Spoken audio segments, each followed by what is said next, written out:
ao invés de querer definir cultura, que é o grande desejo de todos os antropólogos e sociólogos, o que é cultura, e que tem sido, vamos dizer, um desejo assim meio vão, porque contam-se, parece que 34 definições de cultura, conforme o ponto de vista antropológico, sociológico, econômico, literário, histórico.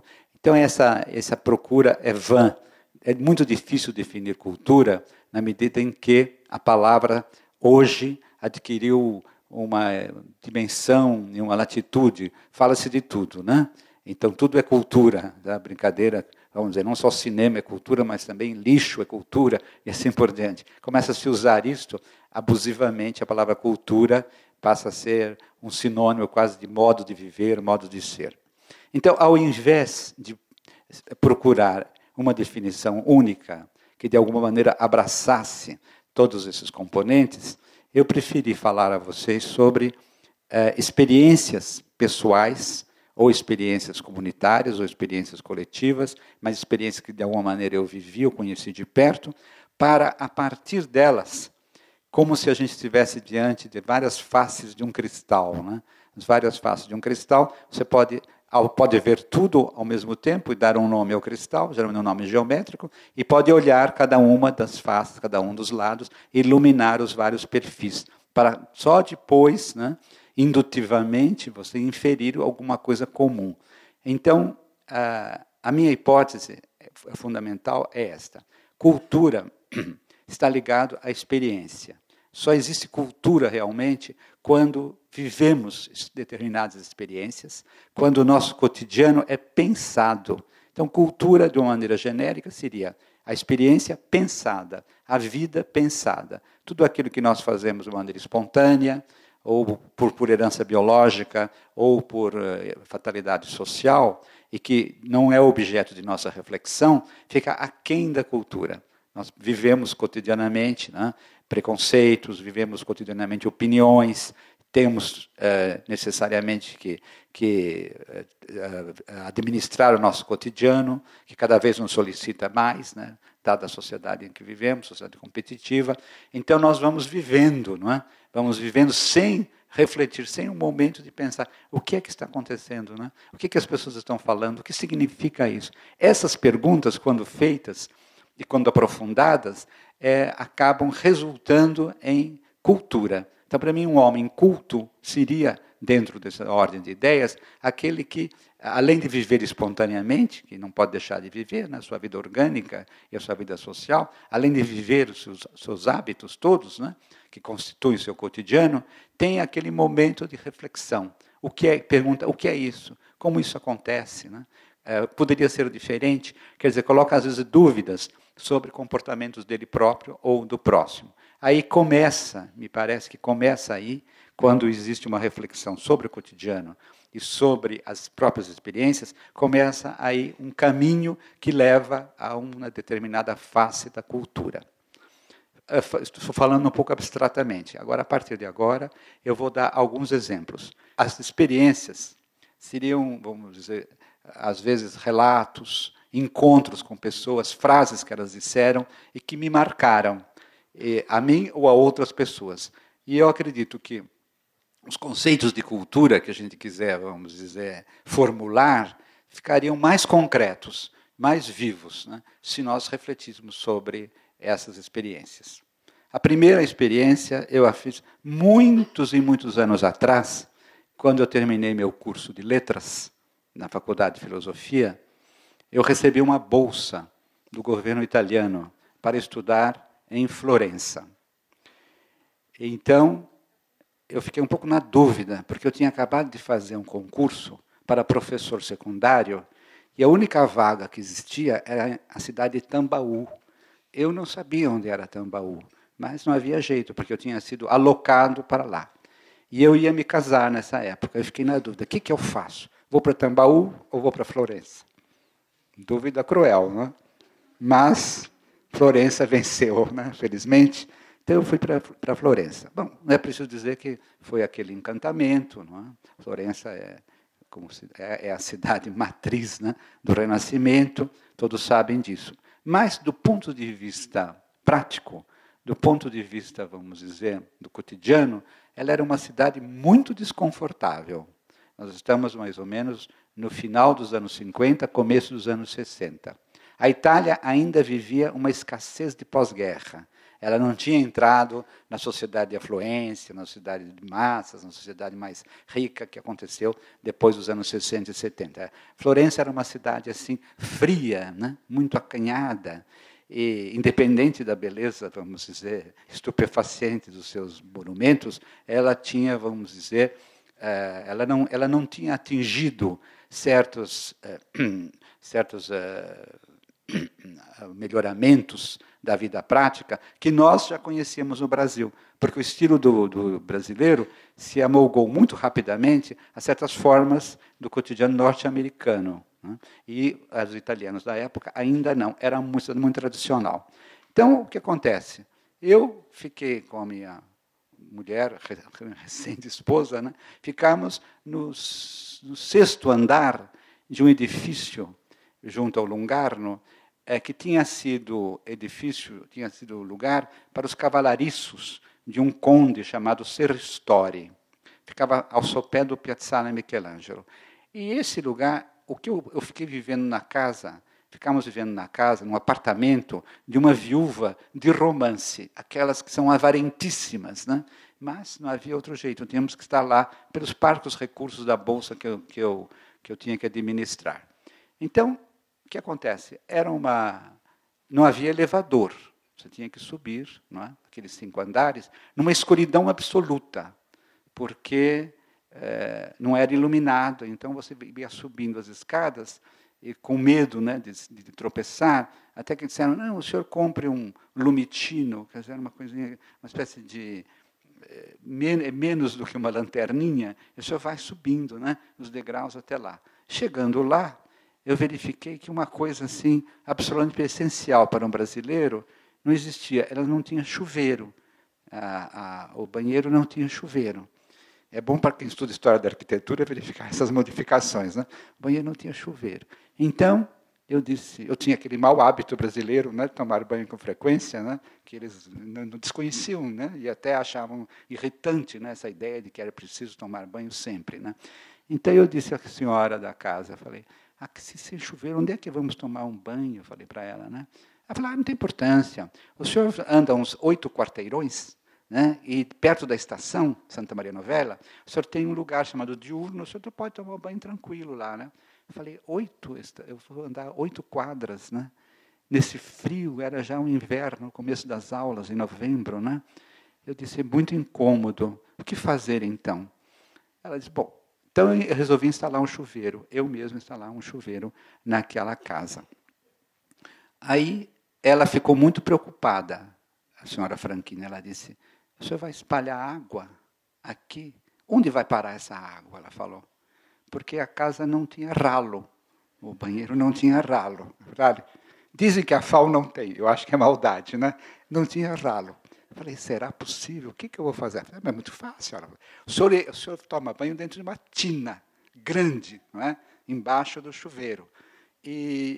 Mas vai respingar, né? O que a gente pode fazer? A água vai cair fora. Mas não tem importância, ela falou. Eu tenho um saco de serragem. O senhor joga serragem em torno do banho, e depois, então, depois só coloca a serragem em cima das telhas, porque quando faz sol, a serragem vai secar. Aí depois só pega de novo a serragem, né, para o próximo banho. Porque ela achava que ia ser assim, um por mês, qualquer coisa assim. Né? Então, eu falei, que complicação, né? Mas, enfim, então vamos comprar essa tal tina, que em italiano chama-se catino. Vamos comprar o catino. Ela falou, só compra um bem grande, né? Naturalmente, porque a água, né, pode espirrar. Então, lá fui eu comprar esse catino numa loja de produtos plásticos. Né? E comprei o maior que eu podia, uma coisa assim que realmente me coubesse bem, né, no banho. E fui com aquele pacote assim, incômodo, grande, né? E voltei. Né? Quando eu voltei, ela abriu a porta e me olhou assim com muita repreensão e uma mesma mistura de desdém até, né? Ela falou assim, o senhor trouxe essa tina até aqui? Eu falei, sim, eu trouxe, né? Aí ela me disse uma frase que eu acho que é o princípio de uma minha primeira experiência. Eu nunca esqueci, embora tenha acontecido isso há tantos e tantos anos. Ela falou assim: lei é um giovane colto, mas é troppo democrático. A senhora, eu vejo que o senhor é um homem culto, porque eu era um estudante, me vestia como estudante, né? E era muito formal, né? A Itália naquela época, quer dizer, até a roupa também do estudante era diferente, né? Enfim, e ela achava que eu era democrático demais. Como o senhor fez isso? Carregar isso aqui? Ela falou, através da rua toda, né? Então eu fiquei pensando, na hora achei estranho, porque eu achei que aquele mas era um contrassenso, né? O senhor é culto, mas democrático demais. Eu esperaria que a frase tivesse outra construção, né? O senhor é um homem culto, logo é democrático, né? Eu faria essa relação de causa, de causalidade. No caso dela, não. Foi uma adversativa que ela disse, mas é demais democrático.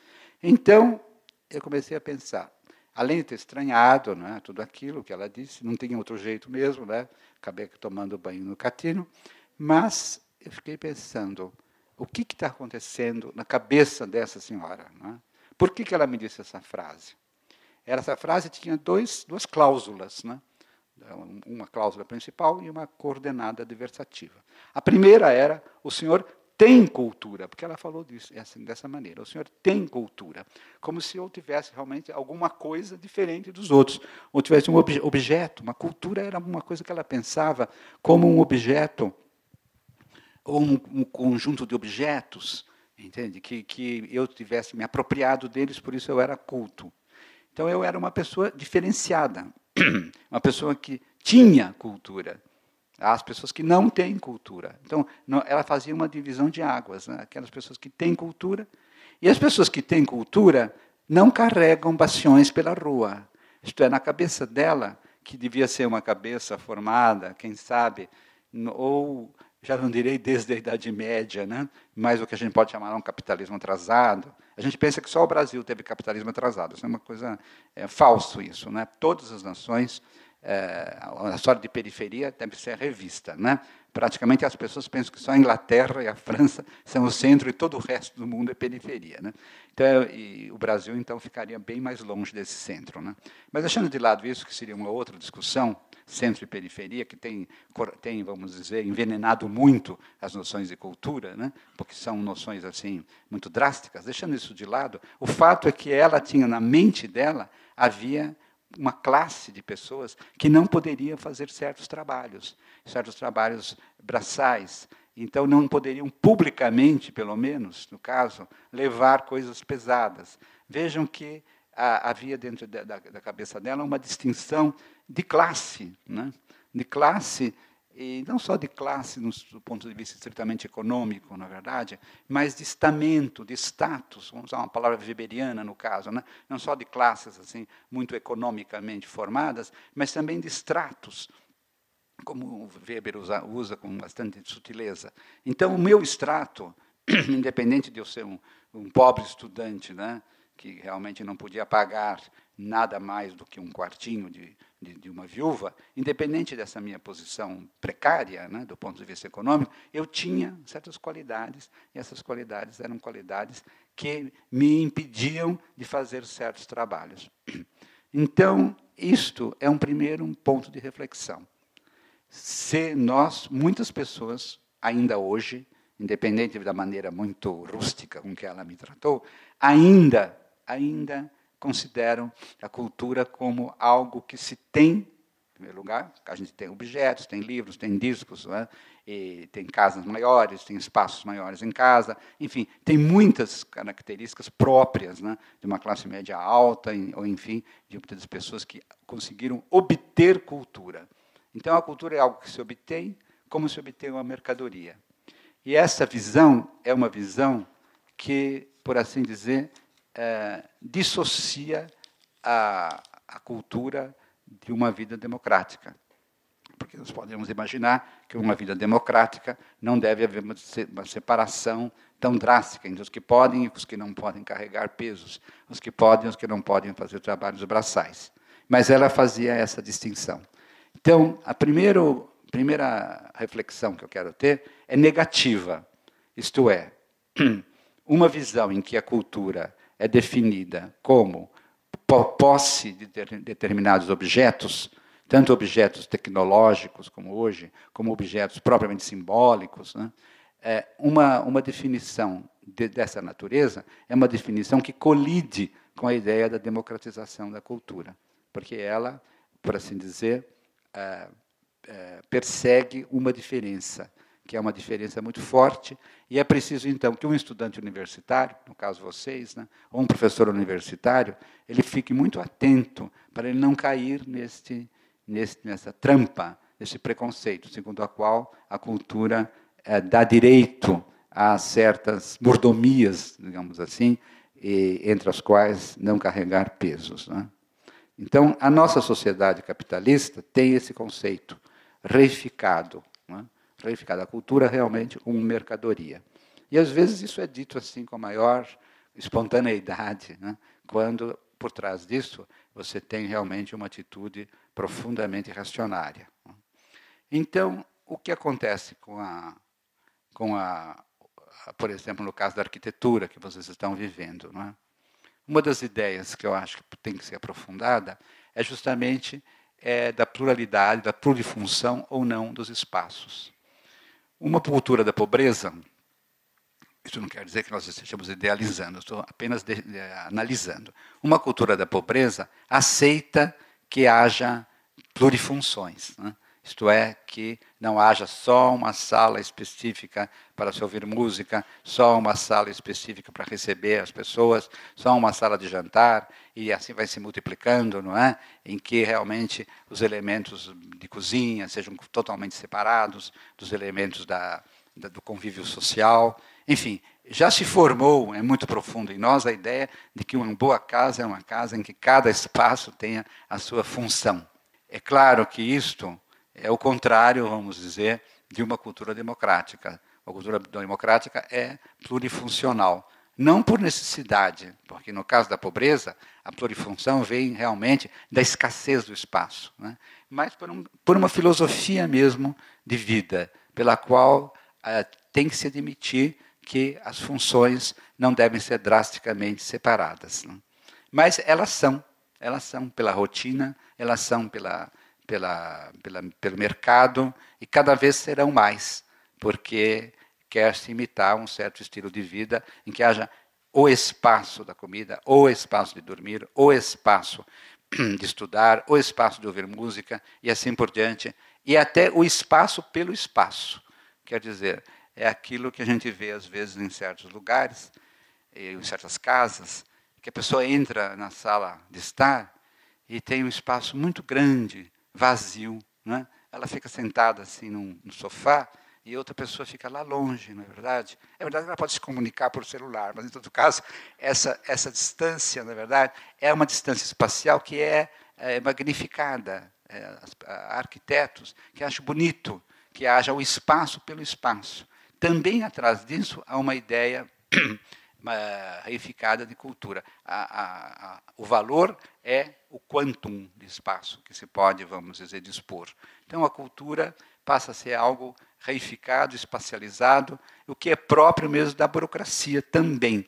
Você vê, existem palácios da cultura, existem secretarias da cultura, existem ministérios da cultura, existem os espaços da cultura. Quer dizer, sempre a ideia de que nós temos que colocar coisas, né, dentro das quais nós somos sujeitos e aquilo é um outro. Então a gente admira aquilo, embora não tenha relação nenhuma com o nosso cotidiano, nós admiramos porque achamos que essa cultura do espaço pelo espaço é moderna, é bonita, né? E ela deve ser cultivada. E essa primeira experiência me leva à segunda. Então a primeira experiência, como eu digo, foi negativa, porque o ter cultura era um atributo antidemocrático. Mas vou contar alguma segunda experiência, que dá outra face da palavra cultura, que também é problemática. Algum tempo atrás, eu ganhei de uma pessoa que me é muito cara, um relógio de pulso muito original. Era suíço. Esse relógio de pulso marcava não só as horas, os minutos, os segundos, os dias de semana, mas também tinha uma característica, ele marcava as fases da Lua. Então, eu fiquei assim, absolutamente fascinado, não parava de olhar o relógio. Será que hoje é lua cheia? Será que é lua crescente? Será que quando é lua nova não aparecia nada, né? Lua nova, depois o crescente, depois chegava o esplendor da lua cheia, depois começava a minguar, né? Era realmente um objeto muito belo, né? E com aquela precisão, né? Então eu ficava imaginando como é possível, né, que isso seja uma joia da relojoaria e ao mesmo tempo uma obra de alguém que conhece astronomia, né? Como é que essas duas ciências se conjugam aqui, né? Como é que esses minutos aqui estão fazendo também com que a Lua se mexa aqui dentro do relógio, né? E com o tempo, depois que passou o encantamento, ficou assim um sentimento de perplexidade. Eu não entendo nada do que está acontecendo. E comecei a me sentir um bárbaro civilizado. Quer dizer, eu usava um objeto tão complexo, um objeto que unia a perícia do relojoeiro, não é? Com a visão do astrônomo, e eu não entendia absolutamente nada do seu mecanismo. Não é? E esse sentimento quase de culpa ou de perplexidade, se for pensado, agora passamos, vamos dizer, da pura experiência, do fato empírico de eu ter um relógio com lua, com aquilo que é uma meditação, uma reflexão sobre a minha posição de sujeito, usuário, em face de um objeto extremamente delicado e complexo que eu não entendia nada. Eu fiquei pensando, realmente, será que porque eu sou uma pessoa formada em letras, portanto um ignaro de outras ciências, né, que não seja a literatura, né, será que realmente a minha formação é tão deficiente que eu não consigo entender? Mas fiquei pensando, não, eu acho que isso é geral. Eu sou um usuário de uma sociedade que tem objetos extraordinários e que eu não compreendo por causa da extrema especialização da ciência e da técnica, né? De tal sorte que eu não tenho acesso a esses conhecimentos. E assim, essa luz, por exemplo, né, que a hora nos aclara, nos ilumina, né, para nós é conseguido apenas apertando uma tecla. Né? Aquela tecla faz com que a luz apareça. Né? Ou então, se a gente aperta, fica tudo escuro. Ora, isso é uma coisa absolutamente extraordinária, não é? Quase mágica, né? Porque a gente não sabe exatamente de onde vem essa energia. Não é? Certamente essa energia vem de cataratas que são represadas, né? Vem de muito longe isto, né? Mas eu recebo, através dos fios, né, da minha rua e da minha casa, eu recebo esta luz. E a única coisa que eu sei, quando a luz apaga definitivamente, eu fico assim preocupado, eu telefono, não é? Pô, acabou a luz aqui, não é? É preciso que vocês não iluminem de novo, né? Eu reclamo como se realmente fosse um direito meu a ter aquela iluminação. Isso significa o quê? Significa um grande descompasso. Esse descompasso pode ser fatal, esse descompasso pode ser conjuntural, é alguma coisa a ser pensada, mas ele é muito grande. O intervalo que há entre o nosso conhecimento e os objetos que nós desfrutamos e achamos natural. Eu podia ter falado de um iPad, de um smartphone, quer dizer, hoje em dia não falaria mais do relógio. Né? Essa ideia do relógio veio porque há muito tempo que me aconteceu isso. Agora eu podia também fazer a coisa mais espantosa, né? Quando você procura você procura uma informação no Google, né? De repente, né? Seja um verso de Petrarca, seja o que está passando no cinema do lado, né? Eu posso imediatamente saber. É uma coisa absolutamente espantosa, eu nunca deixo de me admirar, espero que eu não chegue um dia a ficar tão assim entorpecido, que eu acho natural, né? Que até fique irritado quando o computador está lento, né? Porque eu quero que logo, né, venha aquilo. Né? Quer dizer, dentro de nós está se criando o que eu chamaria, é uma expressão antiga, né, do Ortega y Gasset, do bárbaro civilizado. Por quê? É civilizado porque ele desfruta de todos esses bens. Né? E, ao mesmo tempo, ele é um bárbaro, porque ele absolutamente não entende e não sabe. É uma fatalidade da divisão da cultura. Eu não usaria a palavra fatalidade, que é uma característica forte da divisão de cultura. Então, louvo de novo aqueles que quiseram ampliar com vocês os conhecimentos do Brasil, aqui dentro da Faculdade de Arquitetura de vocês, porque o mínimo que se pode fazer é chamar, vamos dizer, pessoas que pensam de maneira diferente ou têm outras experiências, para poder, de alguma maneira, trocar essas experiências e mostrar que a especialização é realmente um dado, quase eu diria um mal necessário, né?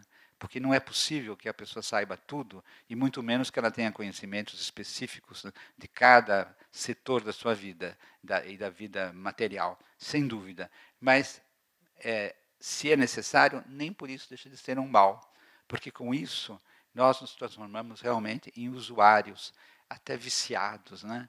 Em usuários enfant gâté, né? Nós somos estragados pelo excesso daquilo que nós não compreendemos. O único jeito seria realmente a gente parar para pensar, para conseguir dominar pela inteligência, né, aquilo que é incompreensível a nós. Fazer como fazia Leonardo da Vinci, mal comparando, né?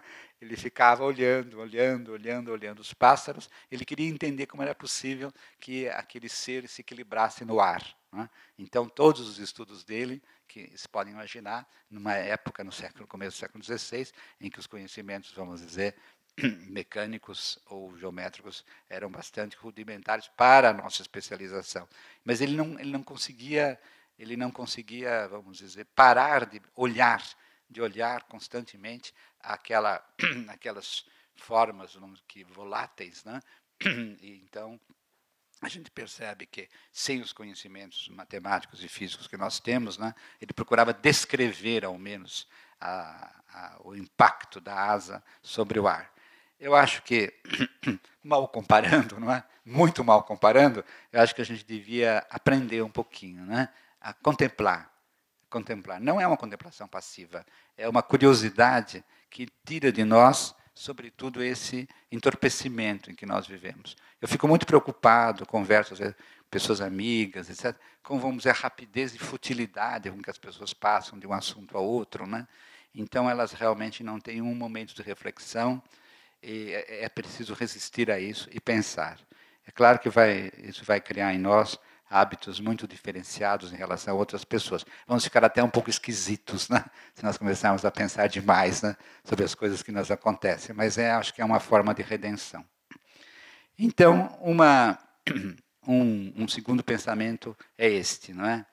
Nós devemos não só ser usuários, mas pensar nas coisas que estão acontecendo conosco. Eu acho que essa, como dizia Pascal, né, o pensamento é a única dignidade do homem, né? Mesmo que a gente erre, mesmo que a gente saia por aí com hipóteses assim verossímeis, é melhor do que você ficar assim entorpecido, né, em face dos objetos que às vezes nos cercam. E chegando a este momento, eu volto à palavra cultura, porque eu acho que é o momento de pensar como que ela se formou em nossa língua. No começo da dialética da colonização, do livro que eu fiz, há um exercício semântico pelo qual eu aproximo a palavra colo, o verbo colo, latino, que quer dizer eu cultivo, colo, eu cultivo. A gente dá, pela primeira pessoa do presente indicativo, é que se assinala o verbo em latim. O verbo colo é eu cultivo, cultivo a terra. Esse verbo tem como particípio cultum, cultus, que significa aquilo que foi cultivado. Vamos pensar apenas em termos materiais, né?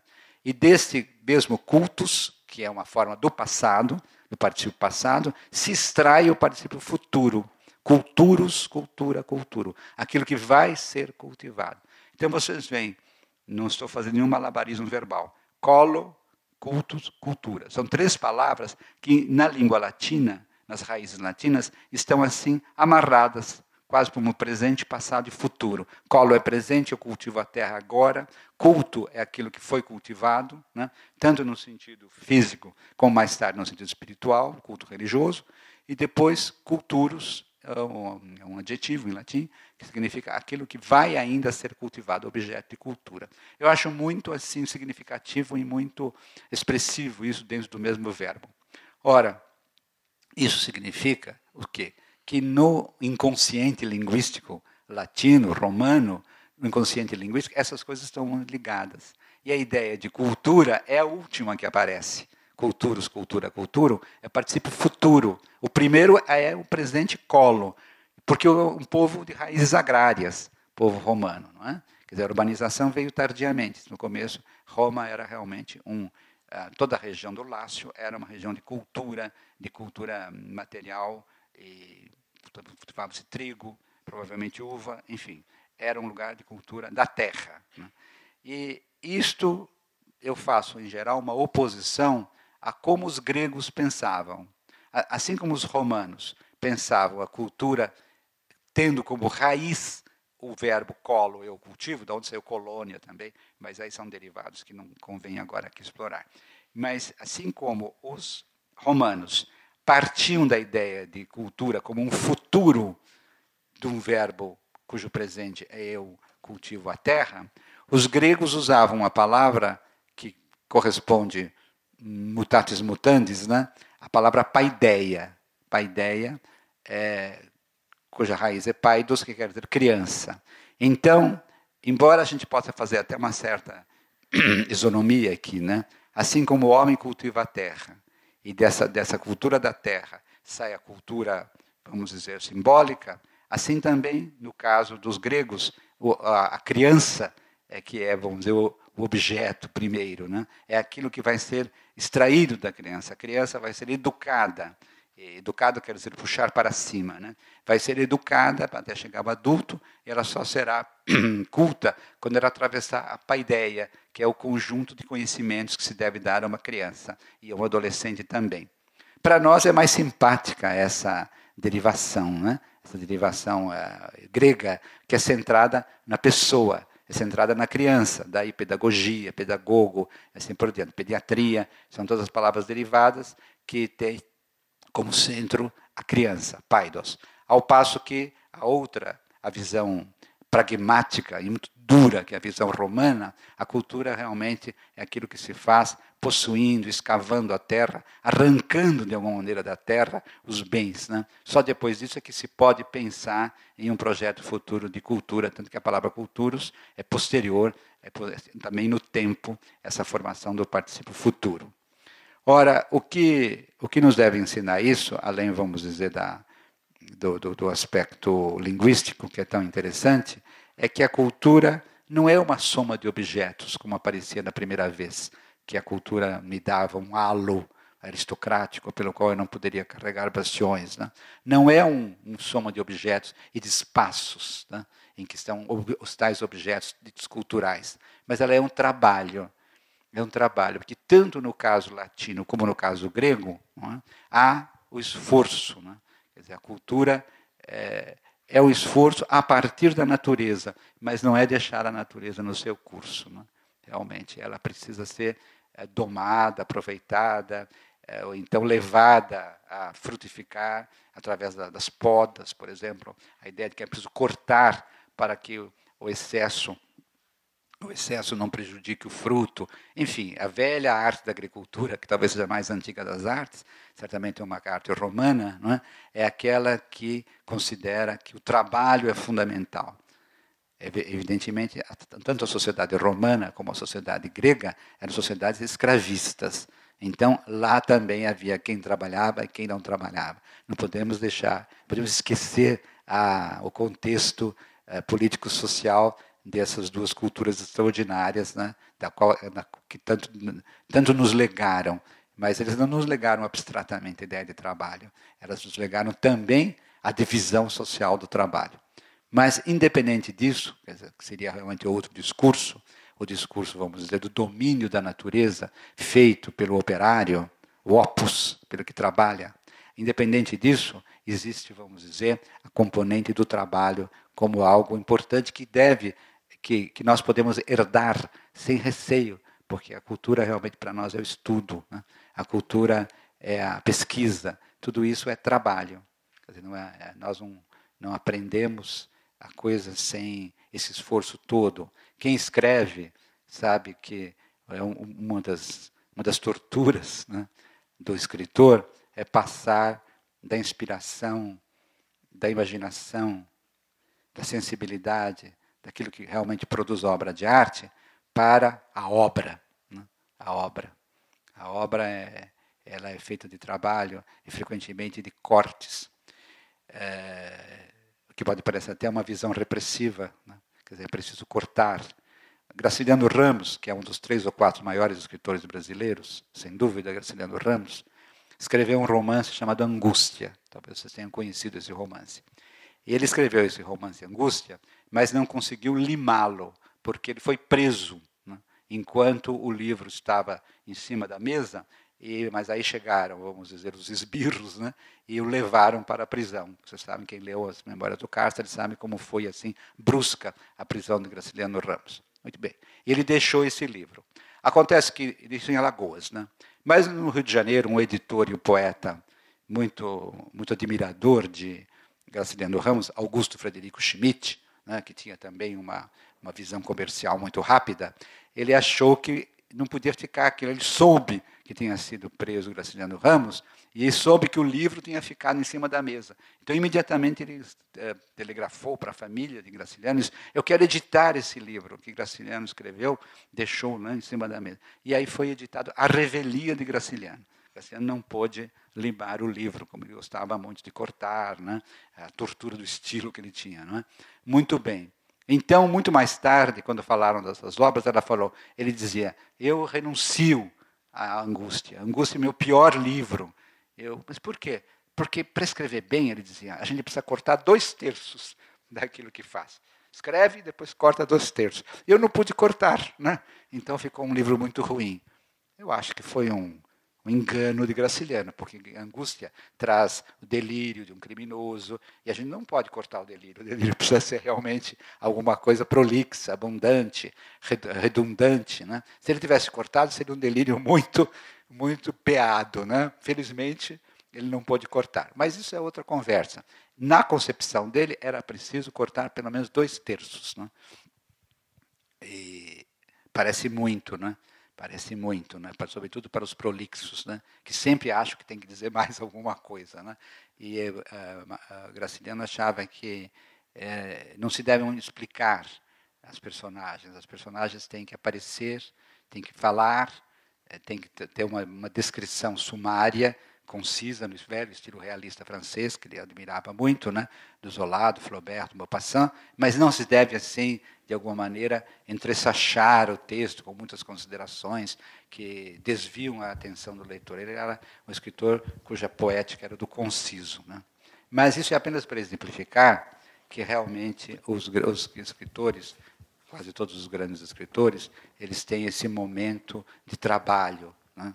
Essa ideia do trabalho, eu gostaria de deixar assim, bem clara, que seria mais uma experiência que eu queria contar para vocês, que é por que a cultura, sem o trabalho, ela é uma coisa decorativa e até enjoativa. Então, a outra experiência que eu tive foi a minha luta ecológica.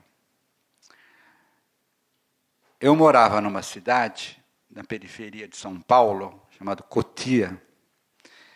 Morava lá e eu percebi que a cidade ia ficar um pandemônio em pouco tempo por causa do excesso de construções. Né?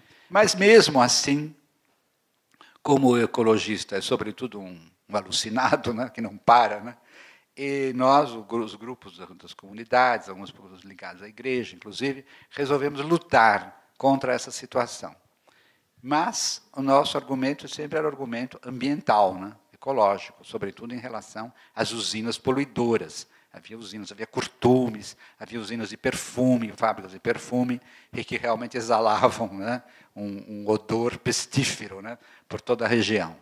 E tanto é verdade que as crianças que saíam, que eram atacadas de bronquite, e iam para o Hospital das Clínicas, os médicos diziam, acho que deve ter vindo da região de Cotia, porque olha, já está cinzento o pulmão delas, né? Porque elas devem morar, né, em favelas ou em bairros assim pobres, em torno dessas fábricas, os bairros dormitório. Então, eu compreendi, e não só eu, estou dizendo eu porque eu tive a experiência pessoal, que não adiantava nada eu entender de ecologia. Não adiantava nesse sentido. Né? Se a ecologia era um conjunto de livros, era muito fácil. Né?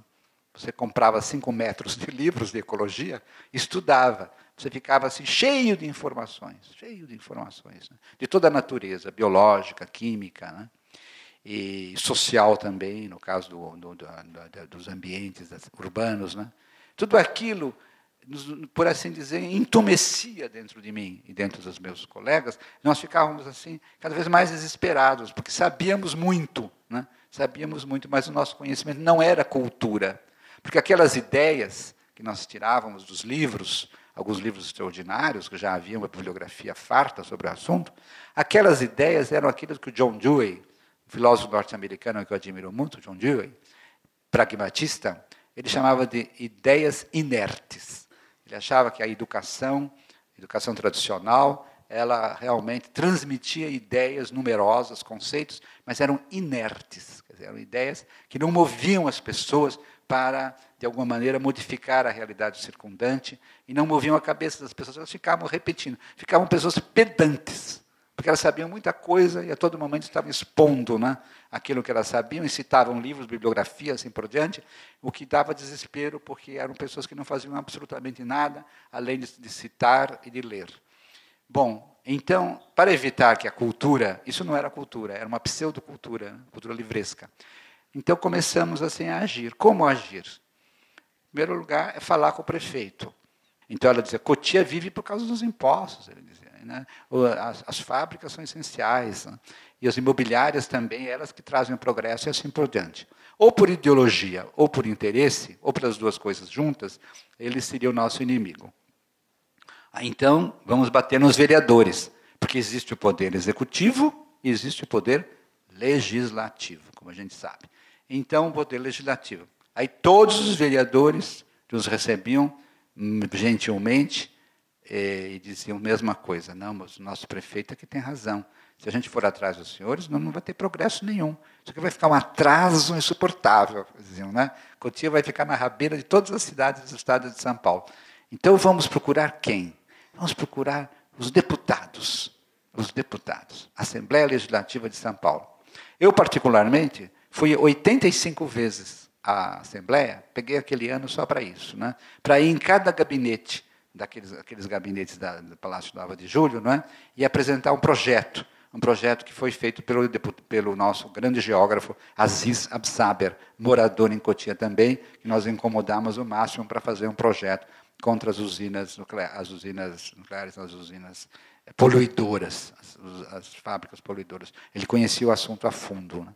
Então, ele nos deu assim uma base para apresentarmos um projeto junto à Câmara dos Deputados. Muito bem. Aí precisava convencer cada deputado a falar. E isso transformou aquele nosso conhecimento inerte em conhecimento muito proativo, né? Porque nós temos que falar com cada um deles. Frequentemente, eles não estavam nos gabinetes, né? Então, tinha que voltar à tarde, tudo bem, deixa aí, depois ele vai dar uma lida, dizer os secretários, né? E alguns, absolutamente, até hoje não leram, mas, em todo caso, a gente contava voto por voto para o projeto. Bom, então a nossa cultura começou a ficar, assim, em vez de inerte, começou a ficar ativa. Mas nós dissemos, mas é preciso procurar os órgãos técnicos, né? Porque o legislativo não entende nada. Esses deputados, eles vão conforme o partido do prefeito que eles representam, né? Eles têm outros interesses. Embora alguns mostrassem boa vontade, 3 ou 4 daqueles 80 e tantos, mas, apesar disso, eles não tinham argumento, eles não tinham cultura, nem aquela cultura inerte, né? Não tinham nem ativa nem inerte. Então, o que fizemos? Fomos procurar quem? Sabesp. Naquele tempo, achávamos que o Sabesp era um monumento, não é? de preocupação com a água, porque a poluição da água é muito importante, né? E fomos, então, amolar os sabespianos lá, né? Fomos a Sabesp. Depois fomos, como é que se chama aquele outro que dá CETESB? Fomos ao Palácio da CETESB, lá, não é? Então, o CONSEMA também. Eu até coloquei esses 3 aqui, porque nos 3 havia técnicos. E esses técnicos é que tinham que dar o quê? O aval, sim ou não, para determinadas indústrias. E aí, realmente, que a gente começou a desesperar, porque os técnicos não tinham nenhum interesse político. Eles davam, vamos dizer, eles davam seus pareceres, mas eles não tinham nenhuma comunicação, nem podiam ter, burocraticamente, com o poder legislativo. E, finalmente, chegamos a um projeto.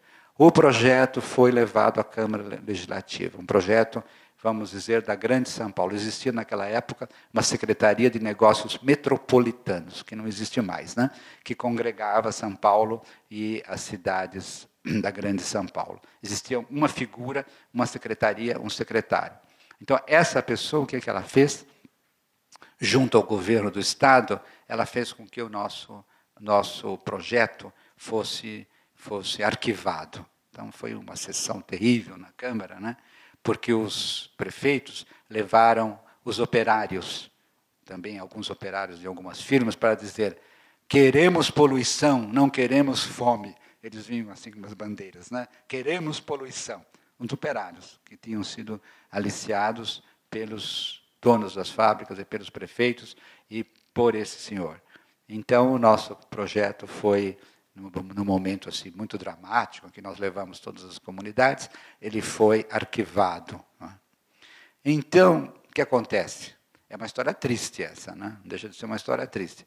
Mas nós saímos de lá, além de profundamente decepcionados e alguns profundamente raivosos, nós saímos de lá com uma cultura ecológica.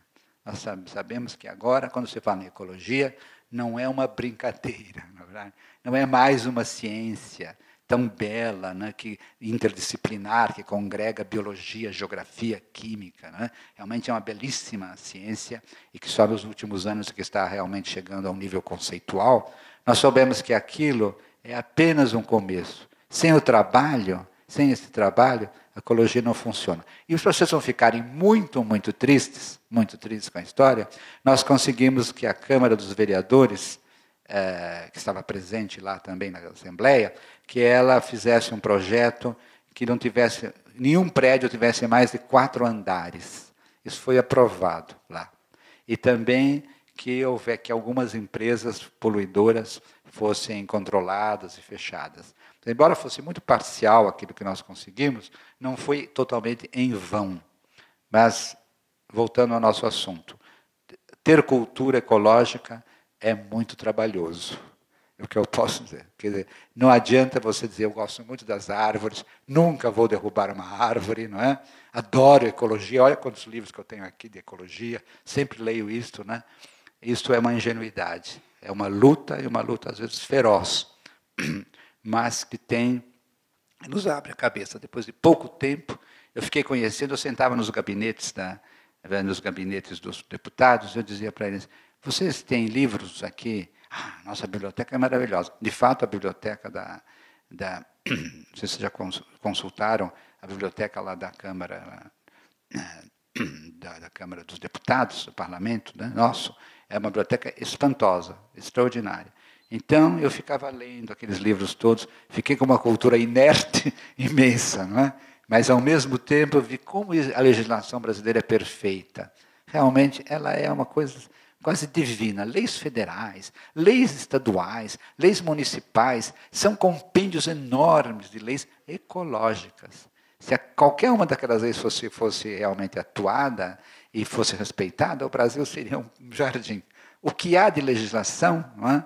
O que há de leis, há leis de todo ponto. Eu lembro muito da frase de Getúlio Vargas, né? Eu me lembro que eu ainda o ouvi, quando ele falou, eu ouvia pelo rádio, quando criança, né? Na rádio havia uma emissora que dava, aliás, todas as emissoras tinham a hora nacional, das 7 às 8. Né? Frequentemente, o presidente da República, Getúlio Vargas, né?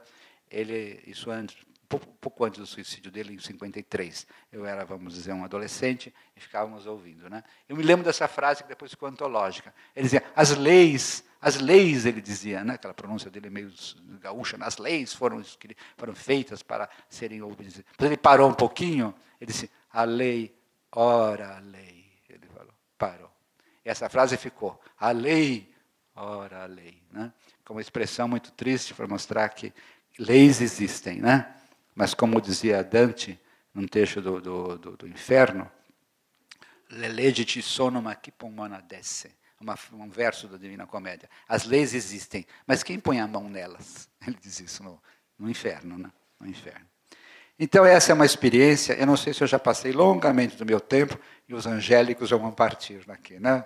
Nem os anjos, né? Eu tenho outras experiências, gostaria muito de falar, por exemplo, sobre as experiências de cultura popular, que eu vivi ainda quando estava em Cotia, né? Experiências de cultura popular do catolicismo rústico, né? E tantas outras coisas, né, que eu gostaria de falar. As festas, eu vou dar um exemplo só. A festa de Santa Cruz, por exemplo, né? Quando fala de cultura popular, e folklore, né? Lore quer dizer conhecimento, conhecimento do povo, folklore, né? Velha palavra inglesa que quer dizer sabedoria, vamos dizer, conhecimento do povo, né? Toda essa parte eu não vou poder desenvolver por causa do tempo, em grande parte ela está desenvolvida no meu livro, né? Dialética da Colonização. Mas eu gostaria de mostrar a vocês apenas um exemplo. Eu morava muito perto da aldeia de Carapicuíba, onde vocês sabem que nos primeiros dias de maio, sobretudo o dia 3, que é o dia da invenção de Santa Cruz, do achamento de Santa Cruz, a história antiquíssima, né? Santa Helena, mãe do imperador Constantino, teria achado a cruz de Cristo no século IV ou V, em Jerusalém. Então, foi no dia 3 de maio. Invenção, a palavra invenção em latim quer dizer achamento, não quer dizer uma coisa que foi inventada, é como o inventário. Quando se diz a festa da invenção de Santa Cruz, quer dizer, a festa do achamento da Santa Cruz. Bom, qualquer que seja, vamos dizer, a verdade desse fato é que a festa de Santa Cruz se transformou nesse aldeamento, de velho aldeamento de Carapicuíba, né, que hoje é uma aldeia que todos conhecem, não é? Com algumas casas coloniais. Ela mantém a festa.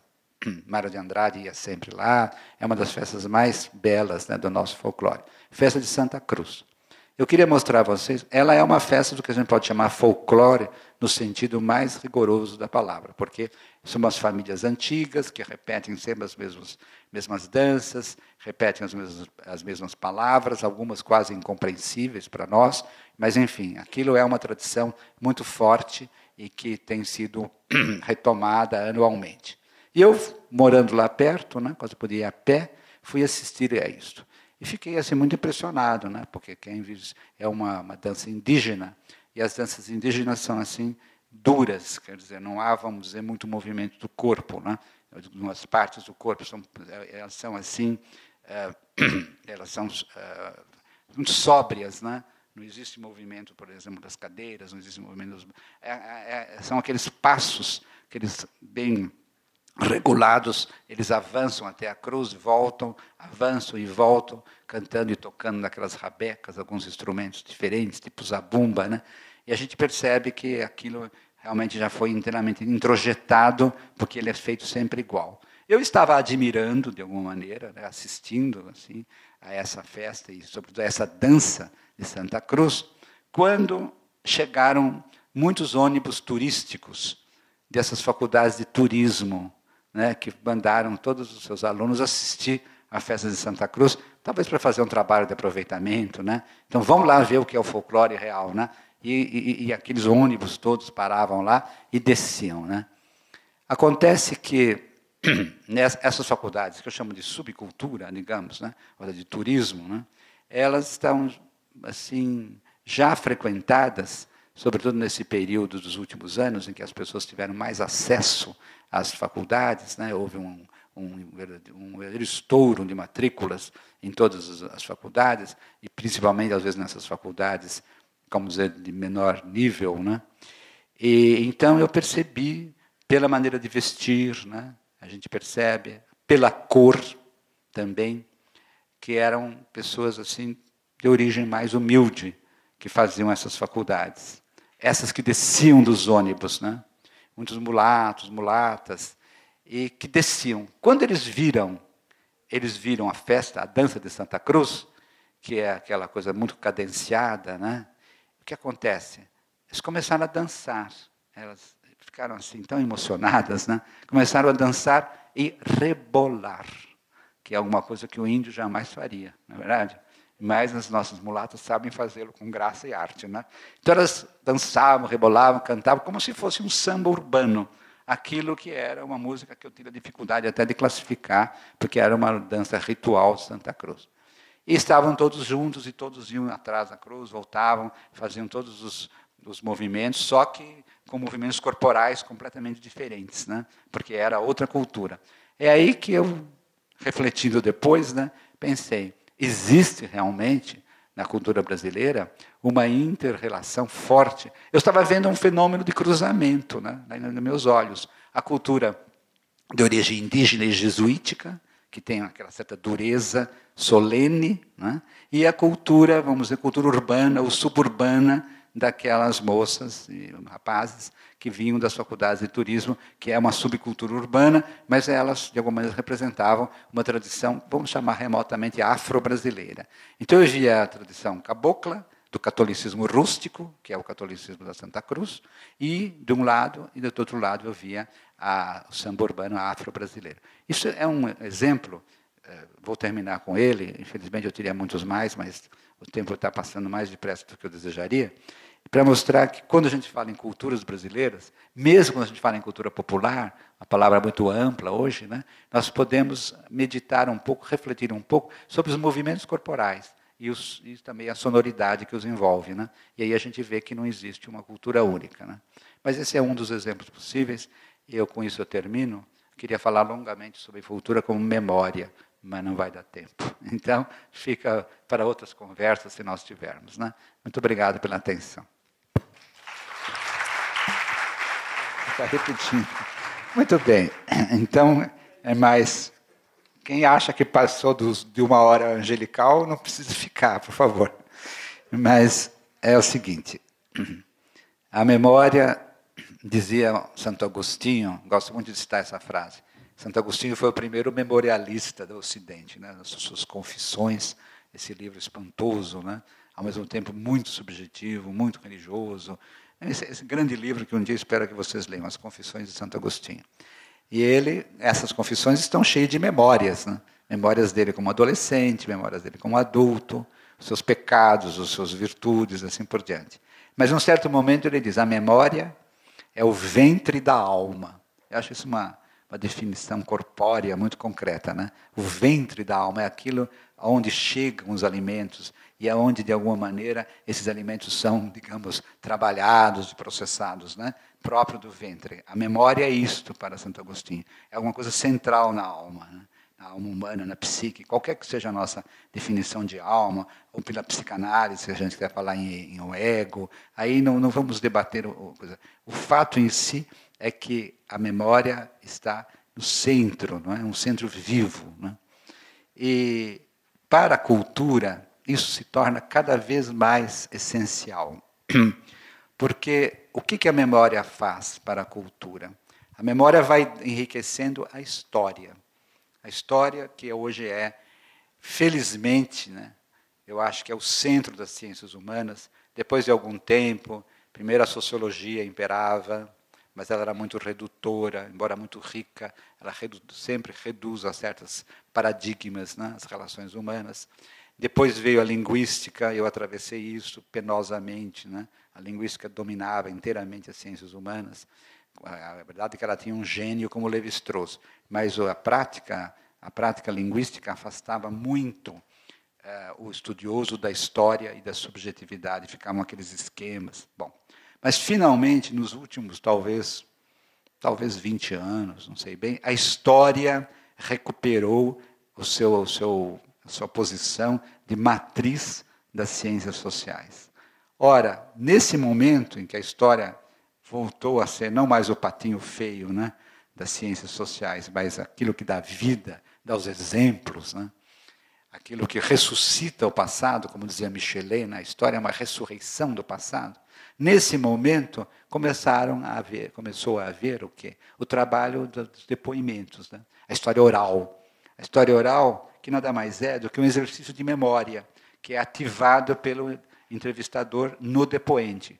Aquela história que nós estudamos nos manuais é uma história muito pobre quando não é enriquecida, quando não é assim afetada por depoimentos, Então, eu estou falando em causa própria, porque a minha mulher escreveu um livro sobre memória social, né?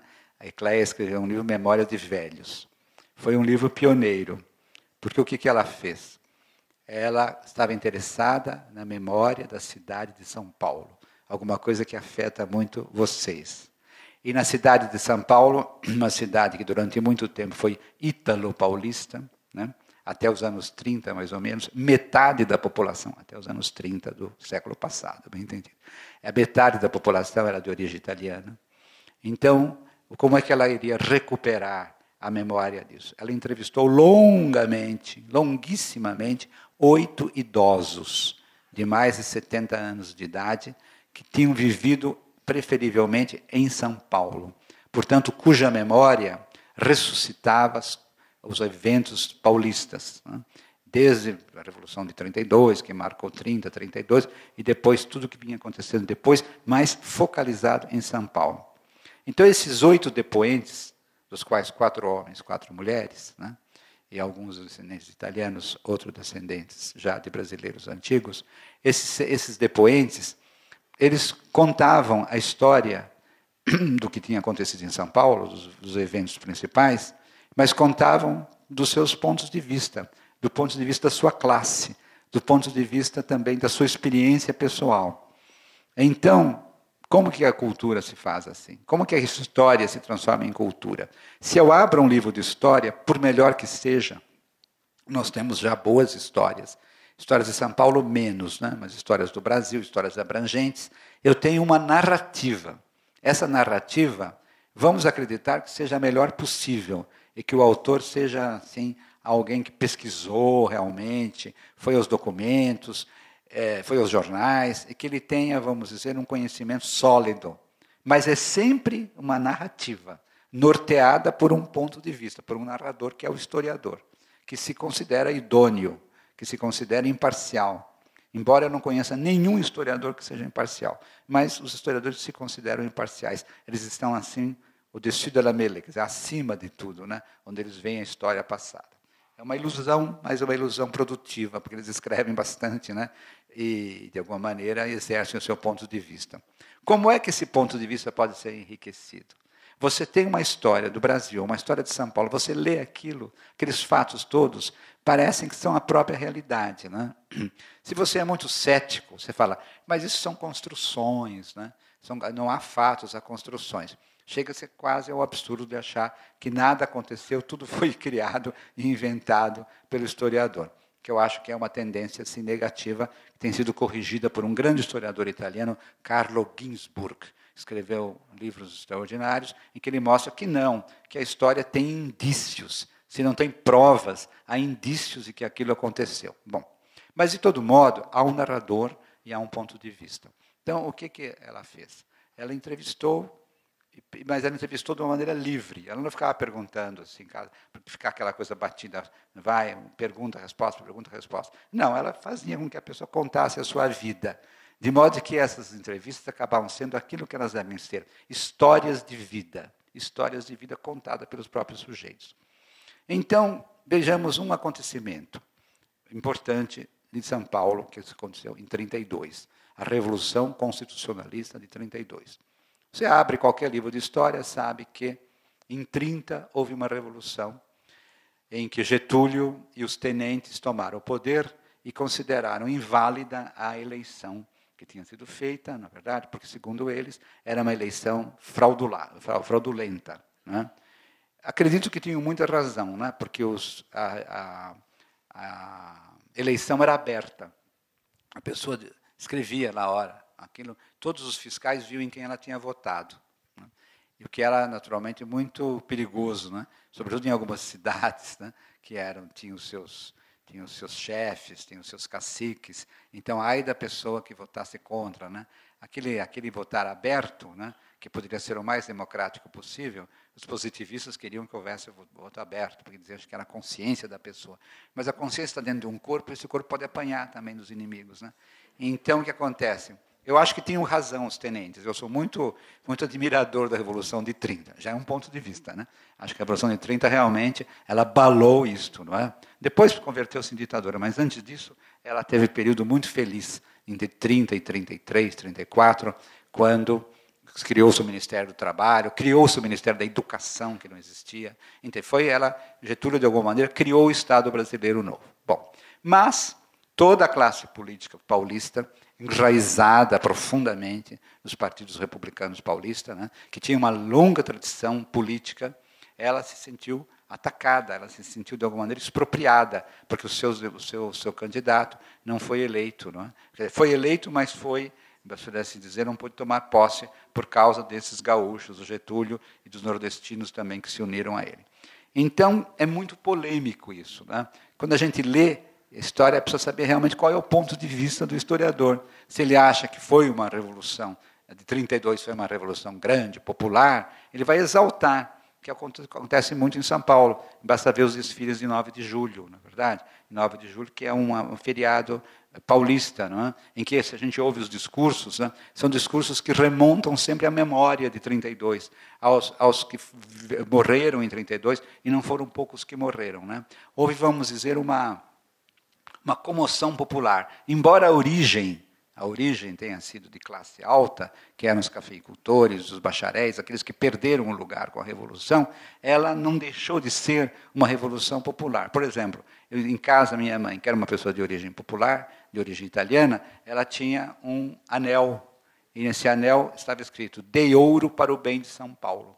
Porque o que aconteceu? Durante a Revolução de 30, pediu-se ouro, e as pessoas iam dar anéis, braceletes, colares, todos para que o exército paulista pudesse ser assim abastecido. Né?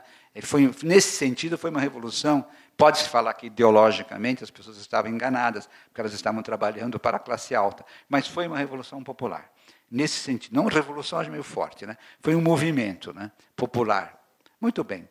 Então, ela entrevistou uma pessoa que era um senhor idoso que estava num asilo perto de casa, mas que tinha sido, vamos dizer, entre aspas, herói de 32.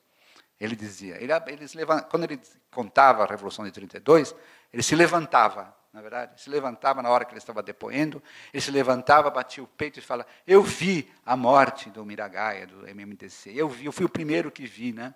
E saiba, senhora, dizia para minha esposa, que a nossa Revolução saiu do Instituto do Café, ele dizia, né?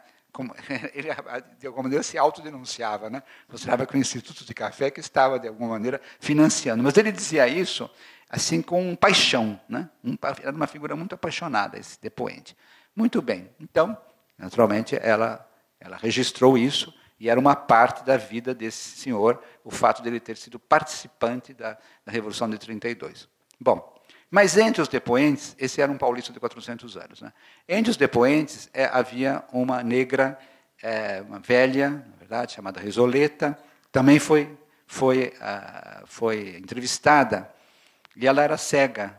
É um caso assim, até meio comovente, porque ela tinha ficado cega, e depois de cega, a profissão dela era ser vidente. Uma cega vidente, né? Como parece que aparece na tragédia grega, né? O Tiresias, né? Que era um cego vidente. Então as pessoas iam à casa dela, ela era espírita, né?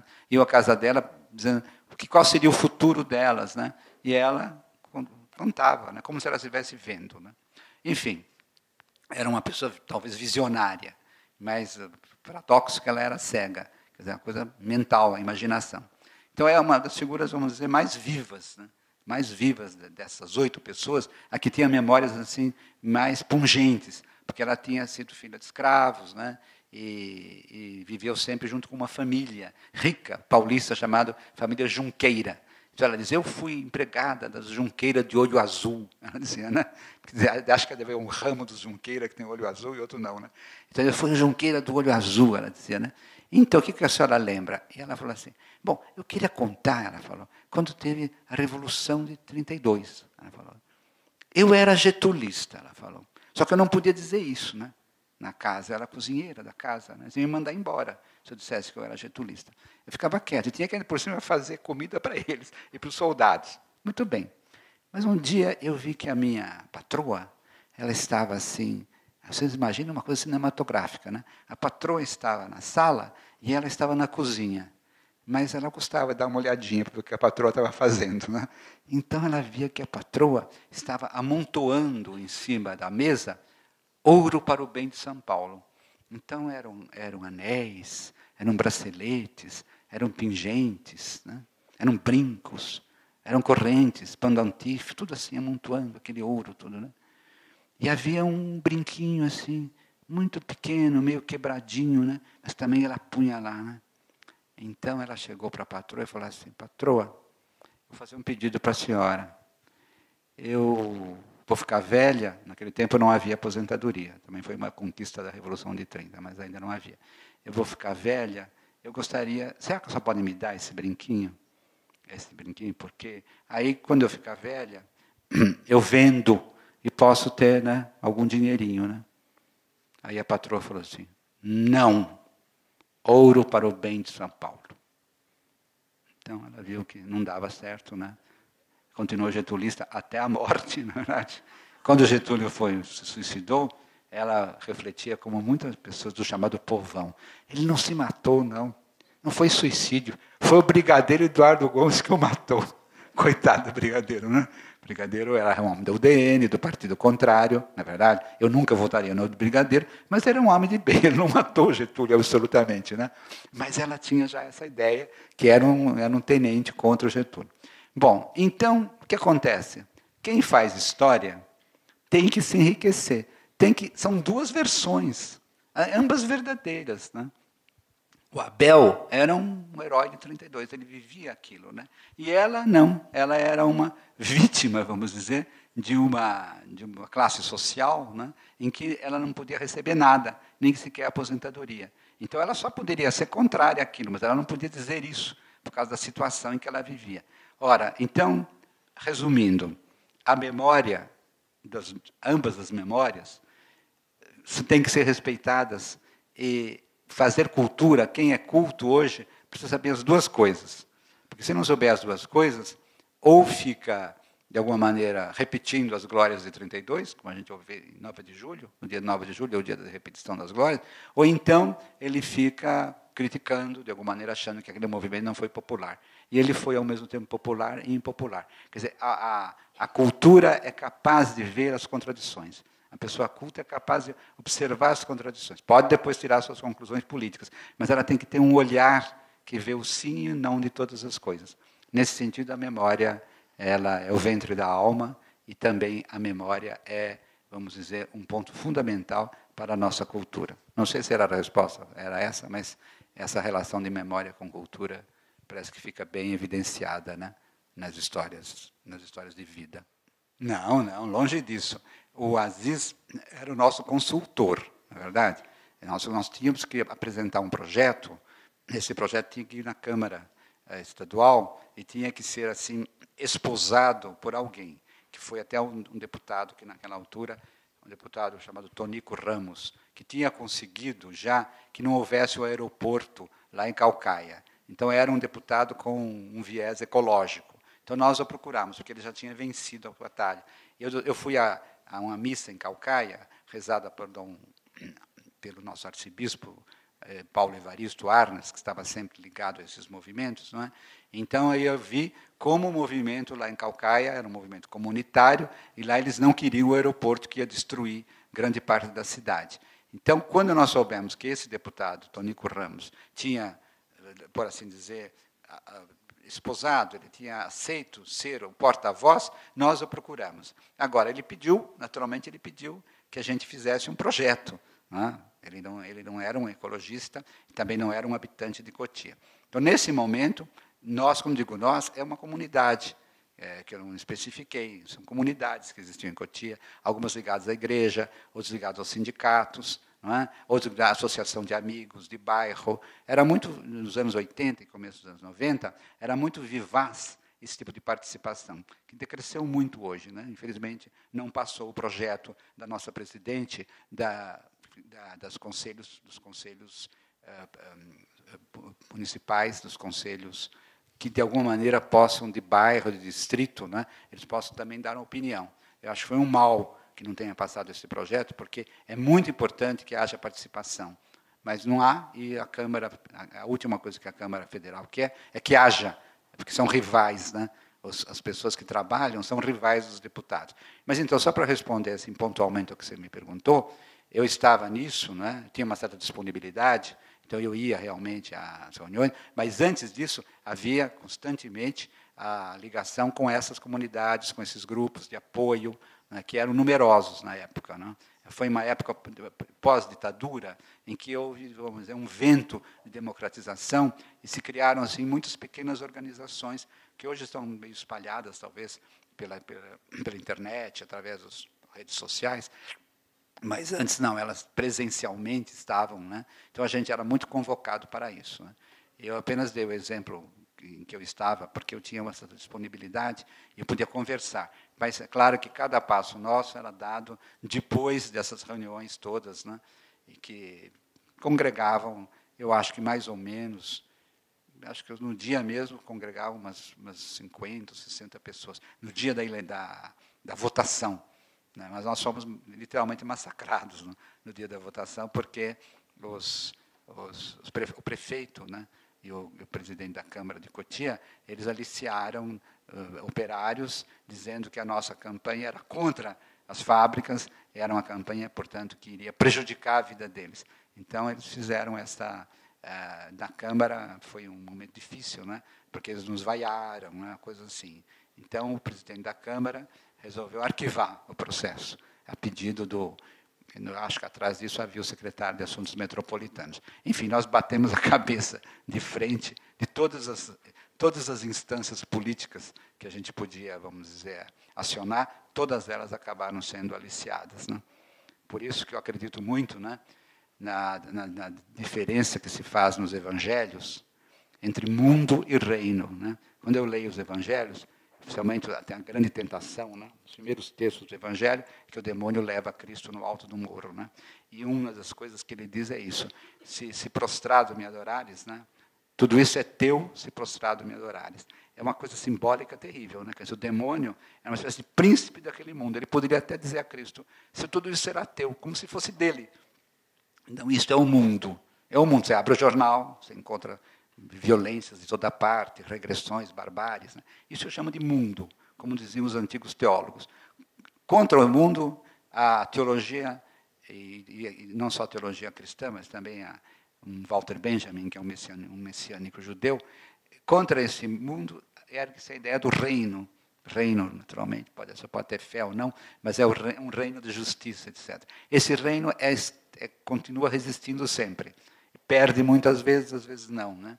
Essa ideia de cultura-resistência, que é uma das ideias centrais da minha vida, né? Que a cultura, isso eu não desenvolvi aqui para vocês, não dava tempo. A cultura como resistência, né? Ela é uma resistência profunda. Mesmo que a gente tenha batido a cabeça, nós estamos aqui, continuamos pensando dessa maneira. Eu 20 anos depois, tenho a oportunidade de falar com vocês e dizendo essas coisas todas. Quer dizer, essas coisas não morrem, elas vão continuar. Sim, sendo as palavras de Cristo, né? Quando perguntaram para ele, onde é que está o reino? Os apóstolos ficavam assim, meio zonzos, né, quando ele falava do reino. Ele disse uma frase que eu acho extraordinária: o reino está no meio de vós. Quer dizer, não é alguma coisa, ele não colocou nenhuma coisa transcendente, que podia ter colocado, alguma coisa que está no céu, não. O reino está no meio de vós. Eu fui ver o texto grego correspondente, né, na Bíblia grega, no Evangelho grego, eu vi que a preposição em grega tem dois sentidos. No meio de vós, no meio de, é uma tradução da preposição em grega. Porque os evangelhos foram escritos em grego, né? No meio de vós, em social, né? O reino está como aqui, está no meio de vós, não está nem aqui nem ali. Está aqui nas suas consciências, tudo. Ou dentro de vós. Também é possível essa tradução. Uma coisa que me inquietou muito, até conversei com professores de grego. Uns diziam, é no meio. Outros diziam, é dentro. Aí eu fui na Bíblia do King James, né, tradução inglesa, em 1602. Então eu vi lá que estava within. Within não quer dizer dentro, em inglês, né? The kingdom is within. Eu falei, então é dentro, né? Mas aí tinha uma notinha pequena, que quase não enxergava, e disse, pode ser também among. Então, a minha cultura balançou muito, porque, na verdade, não se sabe. Precisa voltar aos tempos de Cristo para saber. Ou as duas coisas podem estar juntas, né? O reino está dentro de vós, é uma visão subjetiva, né? Quer dizer, está na nossa consciência, na nossa vontade, na nossa sensibilidade, não é? Que é alguma coisa assim até profundamente imanente dentro de nós. Ou então, na visão comunitária, né? Social, né? O reino está no meio de vós. As duas coisas são verdadeiras, acho, né? Ora uma, ora outra. Né? Então, essa explicação final, para mostrar que existe, para mim existe, não dei nem metade do que eu podia ter dito, está aqui, né? Mas existe um momento em que a cultura resiste, a memória resiste. As pessoas contam uma coisa, elas vão ler, mas elas falam, não, mas não foi assim que aconteceu, né? Eu me lembro, né? E aí começam, vamos dizer, os testemunhos que são tão importantes para a história, né? Então, a cultura é memória, testemunho, e direi, como última palavra, ela é resistência. Né? Isso é muito possível. Voltamos ao primeiro conceito de cultura. Né? A cultura é a fruição, é a coleção. Sim, acontece isso também, por que não?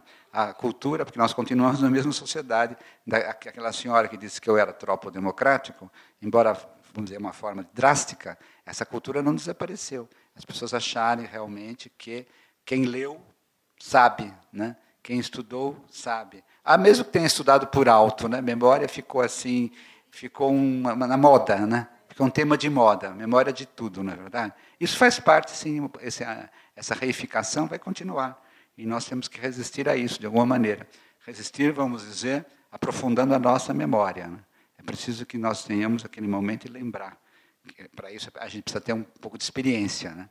A memória só tem valor se ela se refere a alguma experiência. Não é a memória dos outros, né? É a memória nossa também. Mas, em contraposição ao que você está dizendo, eu vejo, dentro da universidade, em geral, e nas várias universidades do país, muitos estudos sérios, né, sobre memória. Muitos fatos, porque até a palavra mais comum é resgatar. Né, coisas que tinham, por exemplo, sumido, nos livros não estão, algumas coisas que deviam estar nos livros, elas são recuperadas pela memória das pessoas idosas. Né? Então, esse é um trabalho bonito que acho que vem sendo feito, né? Que revolucionou a psicologia social. Né? A psicologia social hoje vive muito, né? Quem fez cursos de psicologia, não sei se tem aqui, vive muito de pesquisas de histórias de vida. Por exemplo, as coisas, muitos judeus, por exemplo, descendentes de judeus que fugiram para o Brasil, quantos e quantos livros estão sendo escritos sobre com pessoas sobreviventes, né, daquilo. No caso da bomba de Hiroshima também. Agora, o meu último número que eu publiquei da revista Estudos Avançados, uma revista que a gente dirige lá no Instituto de Estudos Avançados, a revista tem um dossiê sobre Hiroshima. Hiroshima há 70 anos. Muitas pessoas esquecem, né, que houve que a bomba atômica foi uma coisa, um crime inexpiável e impune, né, imenso que foi feito lá, porque os japoneses muitas vezes não querem nem falar daquilo. Mas existe em São Paulo uma associação de japoneses muito idosos, porque faz 70 anos que aconteceu isso, né? Que foram sobreviventes, ou parentes de sobreviventes. E eles contam exatamente como foi, aquele terror todo. Né? Então, uma coisa é você ler num livro de história, né? E em dia 6 de agosto de 1945, né? O presidente Truman deu ordem, né? Para que houvesse lançado uma bomba em Hiroshima e logo depois em Nagasaki. Né? Então, morreram tantos, 120 mil, 170 mil. Esses dados aparecem, né? Mas nada como uma pessoa que sabe realmente o que foi. Né? Eu acho que uma coisa tem que... A memória resiste porque existem ainda essas pessoas, esses grupos. E vamos deixar aqueles que se apropriam, porque esses não farão cultura nunca.